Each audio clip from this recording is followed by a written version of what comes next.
Mengunjungi Balak Lompoa berarti menyelami kekayaan budaya Goa.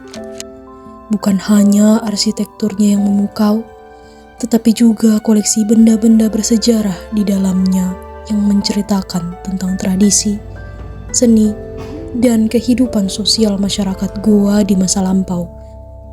Dari senjata pusaka hingga pakaian adat, setiap artefak menyimpan kisah unik yang patut untuk diungkap.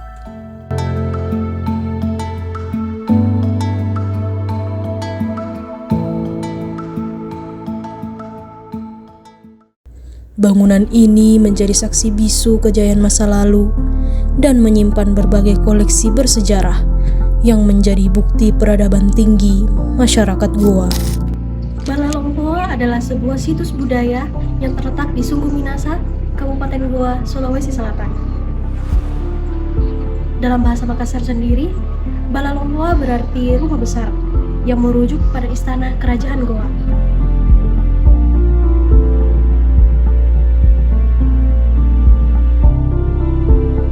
Budaya lokal di Balak Lompoa, Goa, Sulawesi Selatan merupakan perpaduan kaya antara tradisi kerajaan, kearifan lokal, dan warisan leluhur masyarakat Bugis Makassar.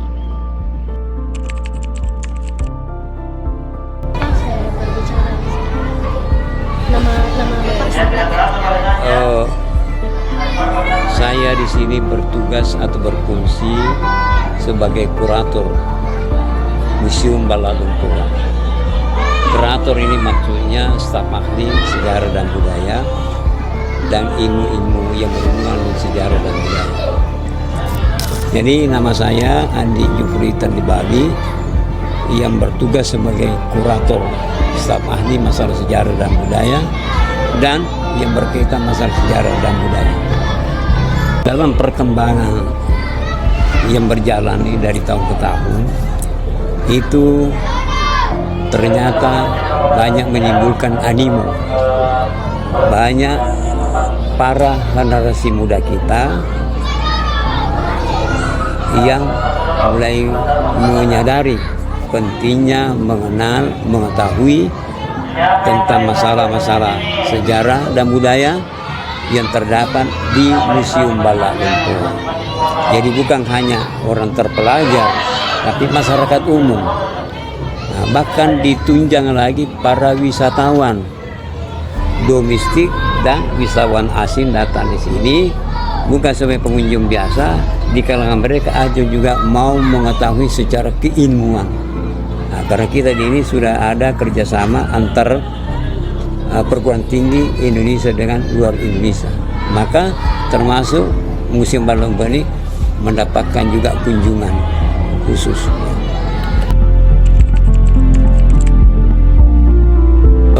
Kalau persejarah museum ini itu secara langsung itu adalah dinaungi oleh pemerintah daerah, kabupaten, dan pemerintah tingkat nasional dengan adanya Menteri Kebudayaan. Nah, kita juga bersama dengan Kementerian Pendidikan dan Perguruan Tinggi untuk lebih terasa bahwa kita ini perlu memasarkan, perlu memperkenalkan untuk lebih mengenal bagaimana sejarah budaya bangsa kita. Jadi anak bangsa kita perlu kita berikan pengetahuan-pengetahuan mengenai kekayaan budaya sejarah Indonesia bangsa kita. Kalau kita ini kalau ada memang muncul yang begitu, tetap kita melakukan harmonisasi, kerjasama yang baik, saling mendukung. Semoga lebih terasa pelestariannya, pemilikannya bagi anak bangsa kita. Ya, tetap kita. Jadi kalau ada masalah-masalah kecil, tetap kita adakan harmonisasi. Kita lakukan hubungan-hubungan supaya tetap kita dapat perhatian. Jadi bukan hanya skala secara provinsi, skala nasional dan internasionalnya.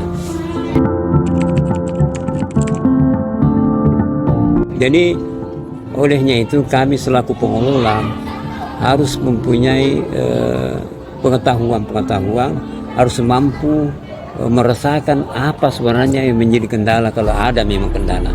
Itu tetap kita jadikan patokan-patokan dasar untuk lebih mengembangkan ini supaya lebih terasa. Jadi kita sering melakukan setiap tahun kita adakan pameran setiap tahun, mengundang tokoh-tokoh masyarakat, mengundang para ilmuwan-ilmuwan, mengundang para peminat-peminat sejarah budaya untuk kita saling sama-sama menyaksikan dan meminta masukan-masukan supaya lebih terasa kelestariannya.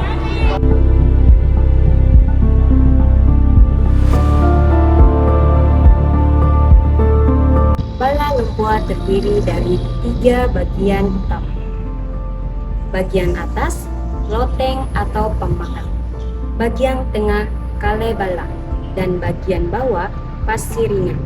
Ketiganya merepresentasikan konsep kosmologi Makassar yang terdiri atas 3 dunia, alam atas, tengah, dan bawah, yang merupakan cerminan kesempurnaan hidup manusia menurut filosofi Sulapa Apa, 4 unsur kehidupan: tanah, air, api, dan angin. Bala Lempua adalah rumah adat kerajaan Goa yang dibangun dengan arsitektur khas Bugis Makassar. Bangunan ini terdiri dari 3 bagian utama. Yang pertama yaitu loteng atau pambakang. Adalah bagian atas yang berfungsi sebagai plafon dan simbol dari langit.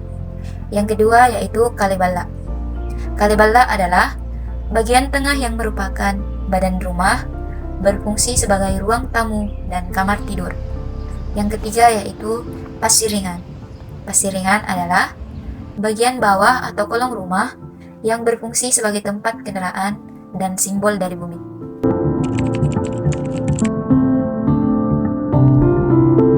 Jadi saya kira dengan adanya museum ini akan memberi sentuhan-sentuhan pada lapisan masyarakat untuk merasakan dampak positifnya.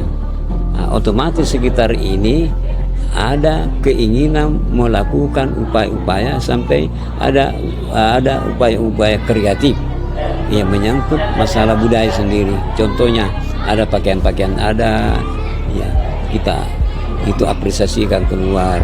Ada makan-makanan khas, kita sering lakukan di sini, berkumpul untuk memperkenalkan ya masalah budaya kita, masalah peradaban kita, supaya kita lebih bisa dikenal, lebih bisa mampu membantu kita ini mensukseskan daripada apa yang kita ingin lakukan pada Museum Bala Lempua. Jadi kita tetap menemukan hubungan harmonis dengan sejumlah para peminat-peminat hingga dia bisa membuat umpamanya baju bodoh, sarung, dan sebagainya aksesori yang bernuansa adat tradisi Makassar ya. Termasuk penganan-penganan kue kita biasa lakukan di sini. Bagaimana kita caranya menunun, itu kita selenggarakan. Jadi kita pertahankan ini dengan mendatang orang datang saksikan. Oh memang perlu kita. Dan nanti di lingkungan kawasan ini ada bangunan di sebelah itu yang masih kosong.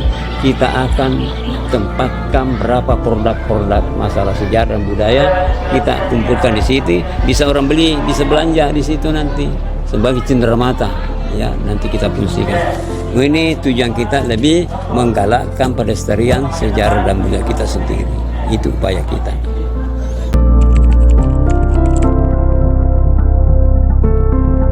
Itu kita sudah lakukan secara perlahan-perlahan pada awalnya, karena tidak bisa langsung kita gebrakan ya, kita pelan-pelan memberikan dulu penyuluhan, memberikan dulu sosialisasi. Maka sering kita keluar melakukan pameran-pameran di luar dengan catatan bisa mereka berkunjung. Ini ada upaya-upaya kita untuk itu. Perlunya kerjasama semua lapisan masyarakat, kerjasama dengan para sejarawan, kerjasama dengan para budayawan, tokoh-tokoh adat, ya, berbagai kegiatan masalah-masalah budaya itu tetap kita tujuan melestarikan. Jadi di sini bukan hanya sebatas museum, tapi tempat kita memperkenalkan, kita memberikan ilmu, kita juga menginginkan mendapatkan masukan-masukan dari luar. Nah, jadi pentingnya kerjasama yang baik. Jadi perlu ada kesadaran untuk memajukan sejarah budaya kita sendiri. Saya kira gitu. Bala Lumpua kini berfungsi sebagai museum yang menyimpan berbagai benda pusaka kerajaan Goa. Di antaranya adalah 1. Salokoa, mahkota kerajaan pertama Goa. 2. Sudangga, pedang pusaka dari Karaeng Bayo. 3. Ponto Jonggaya, gelang emas berbentuk naga. 4. Rantai Kalempua, kalung kebesaran sebesar 2182 gram emas. 5. Tatarapang keris bersarung emas. 6. Subang, anting-anting emas. 7. Mendali, cincin kerajaan dan hadiah dari kerajaan asing seperti Inggris. Artefak-artefak ini tidak hanya bernilai sejarah, tetapi juga diyakini memiliki kekuatan magis. Oleh karena itu, sebagian masyarakat masih menjadikan Bala Lumpua sebagai tempat berdoa dan ritual meminta berkah. Memang, jadi baru-baru ini kita kerjasama dengan Balai Kepustakaan di Jakarta, bidang cagar budaya, untuk turut membantu kita. Ada benda-benda yang memang perlu dilestarikan. Jadi perlu ada ahlinya. Jadi kita minta dari para ahli-ahli kita yang terpusat turun kemari untuk mengevaluasi, mencermati apa yang sudah rusak. Nah, kita sangat memerlukan bantuan mereka, baik secara teknologi masa lalu maupun teknologi sekarang. Apalagi kita menuju kepada digital nanti, nah itu perlu kita. Jadi memang ada beberapa benda-benda kita ini yang sudah memakan usia lama, perlu hati-hati kita pelihara. Jadi kita serahkan pada ahlinya juga, ya, kita yang memelihara. Jadi pelestariannya itu perlu ada perpanjangan tangan dari para ahli tentang pemeliharaan pelestarian. Contoh terakhir ini, ada Quran kuno yang sudah mulai rusak, ya, sudah kabur anunya. Itu kita sekarang sudah bersama dengan Balai Kepustakaan Indonesia, sudah dikirim ke sana. Timnya datang di sini, ini perlu dirawat ini. Kadang berapa unsur-unsur material yang tidak ada di sini yang kita bisa bantu mengelola bagaimana melestarikannya, termasuk obat-obatannya, termasuk alat-alat canggih, ya. Umpamanya ini kita yang sudah tua, kita bisa jamah, ada alat itu, karena benda-benda lama, naskah-naskah yang lama itu sangat riskan, berpengaruh dengan keringat manusia, kan ada sakarannya, tidak bisa. Ya kita pakai alat. Itulah teknologi sekarang. Jadi huruf-huruf yang sudah mulai kabur, ada teknologi lagi ditemukan oleh seorang profesor dari Jepang, bisa muncul lagi secara utuh itu hurufnya. Itu bertahan 75 tahun ke depan masih bertahan. Jadi kita ini proses pelestarian itu memerlukan juga perkembangan teknologi, ya, supaya kita bisa lestarikan secara utuh kembali.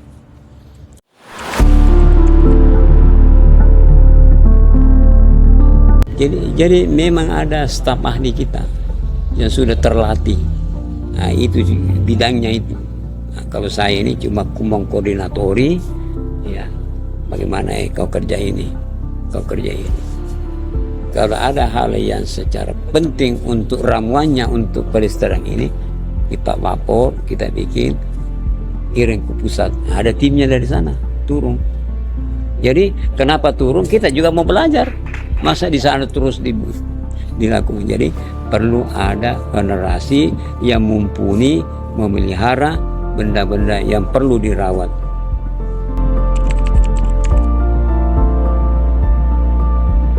Kalau kita ini belum mencapai istilah penurunan kualitas, karena kita selalu melakukan evaluasi terus benda-benda.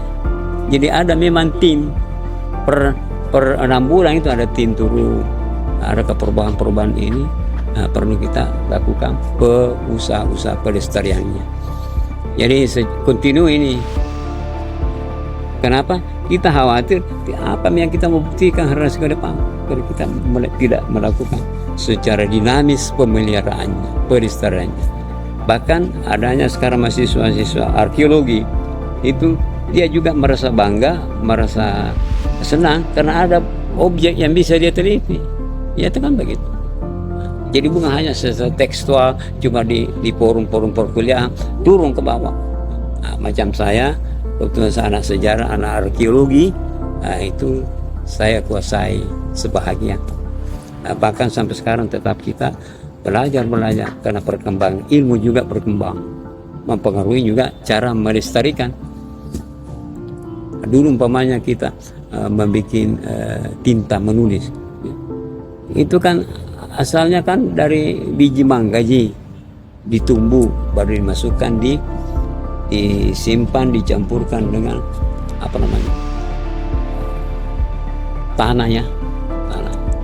tanah liat itu yang kita aduk sampai nanti bening. Beningnya kita jadikan tinta. Dalam perkembangan ilmu, apakah sudah cocok dengan kertas yang ada sekarang? Karena kertas yang dipakai dulu sudah tidak bisa lagi kita temukan, karena ada dibuat dari bambu, ada serat-serat ini. Ini caranya. Kita ini untuk pelestariannya itu kita berusaha ada kertas yang mirip itu, ya mirip itu supaya kita bisa menulis kembali. Jadi nanti itu ada komparatif. Ini naskah tua lama, ini bagian dari naskah tua lama yang kita jadikan perbandingan, tetapi isinya sama, ya sama, cara menulisnya sama, tapi bahan bakunya beda. Jadi kita ini dari unsur lama, ini unsur baru, tapi secara apa yang termuat di situ, esensi apa yang terdapat pada itu, menyangkut ilmu apa karena semua itu yang kita butuhkan. Jadi yang lama tetap kita rawat terus, supaya tetap lestari. Contohnya itu ada profesor dari Jepang itu mampu membuat satu cairan, dikasih masuk disemprotkan pada kertas lama, utuh kembali dan muncul hurufnya seperti sedia kala. Ini bisa bertahan 75 tahun. Hebatnya perkembangan ini. Jadi kita di sini tidak habis-habisnya melakukan observasi. Terlalu bagaimana kondisinya ini. Nah, bukan hanya kita yang menginginkan, kita sendiri membuat kondisi kita berhubungan dengan para ahli supaya lestari, ya tetap menjalin kerjasama.